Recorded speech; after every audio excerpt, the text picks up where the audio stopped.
I got to a point where I would use, because I was drinking this illicit alcohol, Junda. That was my preference. Yeah, so I would drink every day. So from morning till the day ends, I'll drink about 8 bottles. You know, when I started hearing voices, the more I used, the more I heard the voices. So I was now in between using more and not using at all. Addiction leaves this void, you know. I felt something was missing, you know. My name is Nkumbu and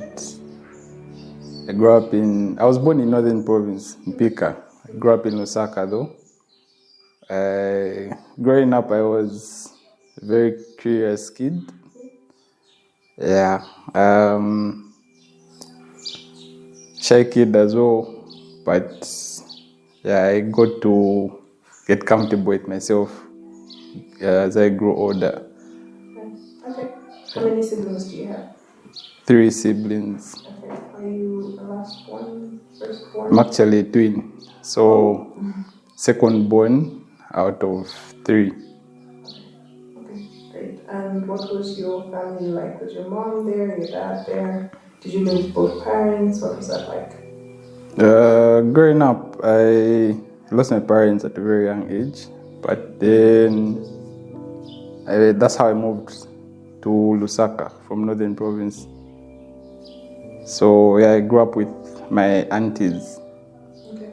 Yes. What was that like? Despite that, I lived a very normal life. I went to good schools, and yeah, I don't think I lacked anything. Growing up, they did their best to give us that type of a life despite that happening. Okay, so what was your first encounter with drugs? Let me start with what were you addicted to? So my drug of choice or substance of choice was alcohol. I used other drugs as well, but I really liked alcohol. So I got introduced to it in high school when I was in grade 11 through peer pressure, and I just wanted to know what it feels like. And how did that escalate? So I used just for fun, to fit in, and then what started out for fun and curiosity turned out to be something that I became dependent on. So I used now to feel normal from dealing with anxiety, depression, or any of life's challenges. I just used. So now I got dependent. Okay. And what was your family's reaction to this? What was your relationship with your family when it escalated? So when they found out I started using in grade 11, I actually got suspended. I was caught, that was at DK. I was using drugs in the dorm rooms, and then we got caught, so I was suspended for 30 days. So when they found out, they were very disappointed because I come from a family where they don't tolerate such type of behavior or vices. So they were very disappointed, but lucky enough, I didn't stop then, but I just changed for the better. So I passed my grade 12 exam with flying colors, and at least that took away the focus. And at least they saw some hope in it not turning into disaster. Okay, so after grade 12, what happens next? After grade 12, I was accepted at the University of Zambia to pursue a degree in Bachelor's of Medicine and Surgery. So in my first year, this is where I started using carelessly because of the freedom, and I had more than enough money. So all that together caused me to just be using, school pressure, trying to fit in, no one to tell you what to do at what time, so I found myself using more often. And at this point, I was slowly becoming addicted. So I started to abscond from classes. Instead of writing assignments, I was using. Instead of going for class, I was using. And I found it hard because I was usually dealing with hangovers, withdrawals, and this is when I started to become dependent. Okay. So, did you use other vices to kind of feed your addiction? Did you steal? Did you manipulate? Did you lie?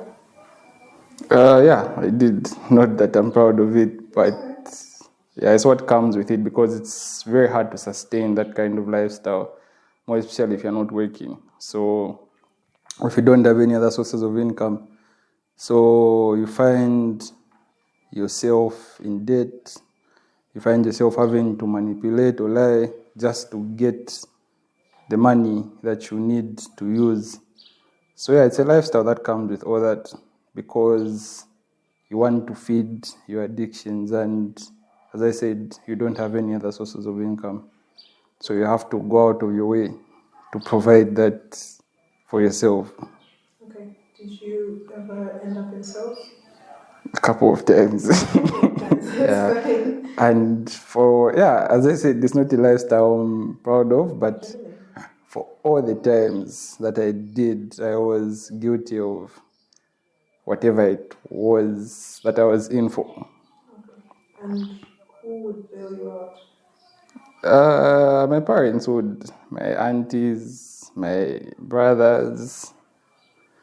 Yeah, so the first time I ever did, I never saw myself ever finding myself behind bars. But it happened, and it happened like a joke.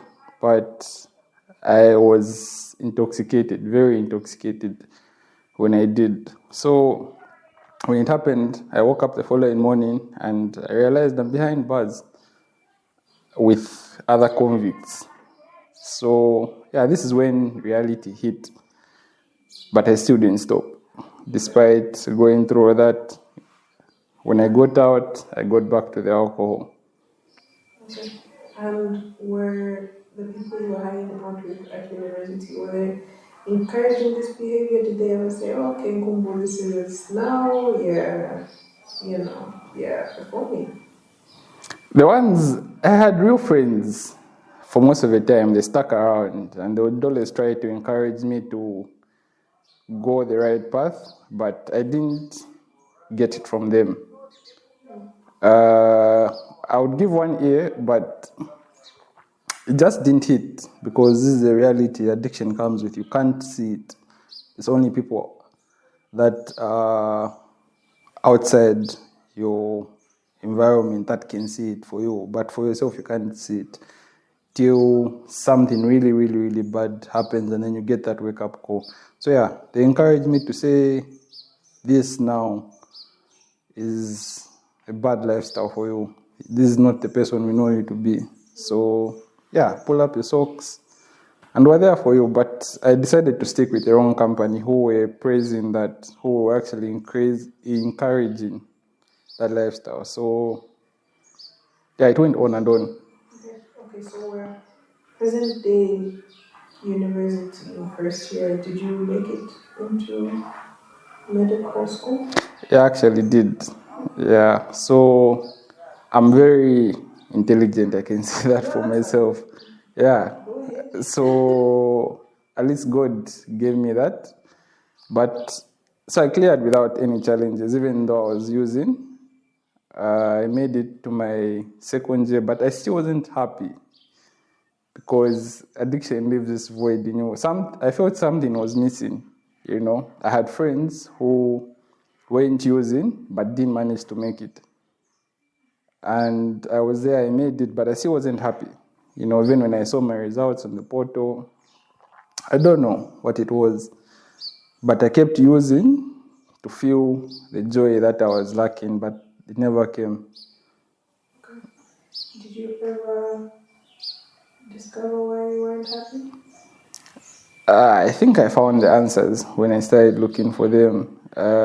Childhood trauma, and all what was happening during my active addiction. Those issues that I hadn't addressed, a lot of them. So it was only until I started to address those issues when I started to find the joy and happiness. Okay, so could you narrate to me what you think your lowest point was in the addiction? My lowest point, this is when I decided I had to go to rehab. When I started hearing voices. Yeah, like forget about the sales, forget about, family disappointment, dropping out. But what made me turn around was when I started hallucinating. I thought it's something that would never happen to me. I thought you can only hallucinate on narcotics or something else, but alcohol you can't. But until it started to happen to me is when I was like, I need to change. So yeah, I could hear voices, broad daylight, people speaking to me, like it went on. So I had to use to get rid of the voices. I don't even know, but they would be talking to me, just saying random stuff. So yeah, I could tell that I'm hallucinating. This is not real, but I knew what was causing it was the alcohol, but just how to stop was what was the tricky thing, So the more I used, the more I heard the voices. So I was now in between using more and not using at all, but I was still hearing the voices. So how often would you drink? Every day. Okay, every day, how much? It got to a point where I would use, because I was drinking this illicit alcohol, Jonda. That was my preference. Yeah, so I would drink every day. So from morning till the day ends, I'll drink about 8 bottles. That's what, and I would still not feel how I wanted to feel. Yeah, so what would happen was I would just black out because I've taken in way too much. Did you continue with school? I dropped out like twice. You can't continue school. So like the more I tried to stay on track with academics, it was just hard. It was easy to just drop out and stop. But the first time I didn't realize I dropped out because I hadn't paid my tuition fee. I used the money. And by the time I could realize it, it was exam period and I wasn't even registered. Okay, so you dropped out of school. You're hearing voices. How did you find out about Sanity House? So when I hit that point, I really needed help, and I knew what I needed was help, professional help, because I tried rehab, and then I went for a 30-day program at some rehab called Great North Road. So I knew what it's like to get the help that you need. So I tested it and I knew, what if I get in and do the whole program? I knew my life would be way better than it was. So yeah, I asked for the help that I needed. This was when I started hearing the voices. So I just reached out to my auntie. I was like, please, whatever you can do for me, I'm asking for that help. And I'm sorry for everything that I've done, but this time I'm serious. But she gave me the benefit of doubt, and then she just left a card with Sanity House on it. Mr. Mbazima's number on it. She said, if you're serious, you call that number. And then at that time, I'd sold my phone. So I didn't have any means of communication. So she just told me, you'll find a way to call. Then 2 days passed and it got worse. And then I was just thinking, I was like, let me try. So that's how I got the paper, I found the phone, I called him, and then he told me to come through. And that's how I went through. And then I met him, and all along I thought it's the same counselors I'd been seeing, same therapists, because I hadn't heard anything different. I'd heard it all. So I just gave it a try, and then it's someone who's been through the exact same situation that I've been through, and they're living a normal life, have been years sober, and provided a solution that worked for them. So I was like, let me give it a shot. If this person can go from this to this, and this was what after I even saw what he looked like before and what he's looking like now, I was like, definitely what he did worked and is working. So let me get it from him. So he told me, it's just rehab. Like, the point that you're at is way beyond counseling and guidance alone. So you need to get in. That's how I got in, and I haven't looked back from that day. Okay. And how long was the program? It was challenging at first because I hadn't fully accepted that I needed the help. So the day I got there, I found these people who are sitting locked up in a yard, and I'm like, this is what my life has gotten to, like, you know. But the more I got to engage with them, the more I realized to say, I'm just as they are. You know, even if we have done different things, or what has brought us here is different, we're in the similar situation. We want to better our lives. So I have to engage with them, we interact, we find out what's going to make our lives better. And by the time we're getting out, we're different people. So in the beginning, it was difficult, but it became easier day by day as I got to accept the situation that I was in. Okay. Did you ever relapse? No. From the time that I decided to change my life for the better, the last time that I did, I haven't. And how long has that been? 11 months. Congratulations. Thank you. Congratulations. Okay. What do you think was the hardest part about recovery? The hardest part is, I think, the triggers. You know, every now and then you get faced with situations, people, you know, that remind you of your past, challenging situations, and what's easy to do is to relapse. But I just remember how far I've come, and I just remember the decision that I made and what's ahead of me. So yeah, the hardest thing is the triggers and dealing with them. Okay. And how are the relationships with your family now? The relationships have improved. Yeah, there's some that I'm still mending. Yeah, but for most of them, I think they're just trying to learn the person that I've become. Yeah. Do you have any regrets about how your relationships ended or how they were played out? I think it's the best way to ask it. Do you ever feel like the things that you could have done better now that you're on the road to recovery? I actually don't regret anything because I believe everything happens for a reason. So looking back, I don't think I would have looked at life the same way that I do now. Now I see a lot of things for what they really are than what they look like. So yeah, rehab taught me a lot, and so I don't think if I ever didn't go to rehab, I don't think I was going to ever become the person that I'm meant to become.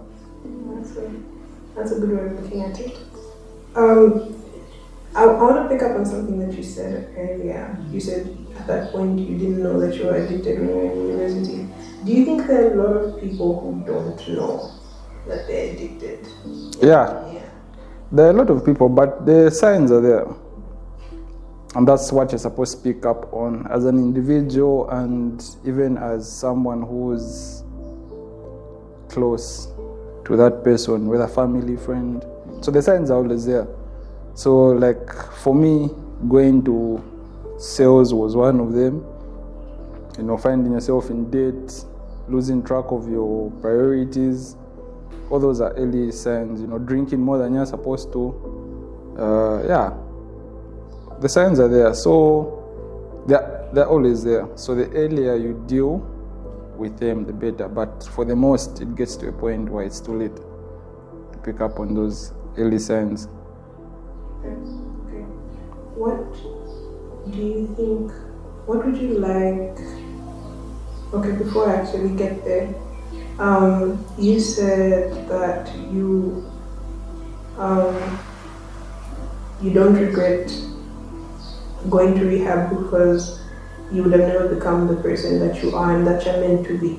So I want you to give us, what are you doing now with life? What am I doing now? So right now, I've become big on personal development. So I'm learning every day from every situation and from everything and everyone. So back in the day, there were a lot of things I would overlook or underlook. And yeah, I wasn't so much on improving my life. I just thought my life would be normal. So I'm back in school now. So back then, thank you, I thought I would just go through medical school, become an ordinary doctor, retire at 70 or whatever, and that's the end. But now I've discovered there's more to it than that. Yeah, I can utilize my potential to what it's supposed to be. I'm doing public speaking now, and I'm now helping those that are also struggling with what I once struggled with. Okay. And what message of inspiration or hope or would you like to give to people who are in your situation or who were in your situation? My apologies. You can change your life at any time, but what you need to do is to accept and be willing to do what you have to get yourself out of that situation, because no one is coming to save you. So it's entirely up to you. So as long as you don't make the decision and don't work towards it, you can't change your life. Okay. And the families of people who are addicts, because I know that a lot of people tend to hide addiction within the family. A lot of people tend to mask it. Do you think that families should come out and say that there's a problem? Yeah, I think family really has a big role to play in this, because they are what really determine whether this person stays the same or changes. So how they react to the situation and deal with it is what really matters. So what they have to do is be there for this individual, like throughout the whole situation, and just be patient, because it's something that doesn't happen overnight and it's a whole process. So they should just be there fully, support what they need, not only financially but morally and spiritually as well. Okay. I'll ask you my last question. Do you believe in God? Yeah, I do. Okay. So how has faith helped your journey? Faith for me is believing in what you can't see. So for me, just getting into rehab, I believe God prepared for me a place that was the starting point of my journey. So going into rehab, I just knew something would work out. I didn't know what it was, but I knew there's something that is there for me. So it was only when I started to work towards it and keep believing is when I started to see it. And looking back, not that where I am is perfect, but it's way better than what it was months ago, a year ago. I'm not where I want to be, but it's way better. And I know there's way more going ahead. So it's that same faith that keeps me going. You know, even when I'm facing challenges and difficulties, what keeps me grounded is knowing that there's a big place that God is preparing for me in the future. So yeah, that's what keeps me moving every day. Thank you so much. I feel so inspired.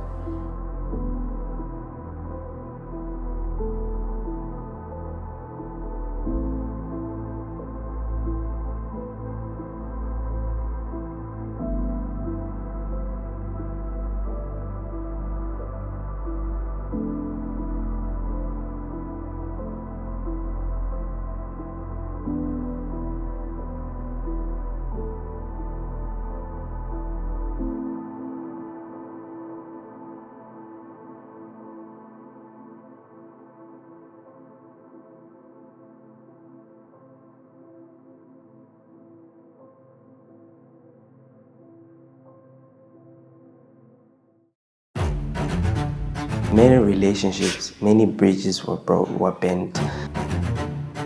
In that moment, nothing mattered to me except getting high. For me, if it means manipulating whoever I have to just to get high, I will do that. And it didn't really catch my eye to say I'm hating people, because sometimes I would manipulate people that were helping me with all their resources and putting their needs backwards, and I'll just make sure that I get high in the end.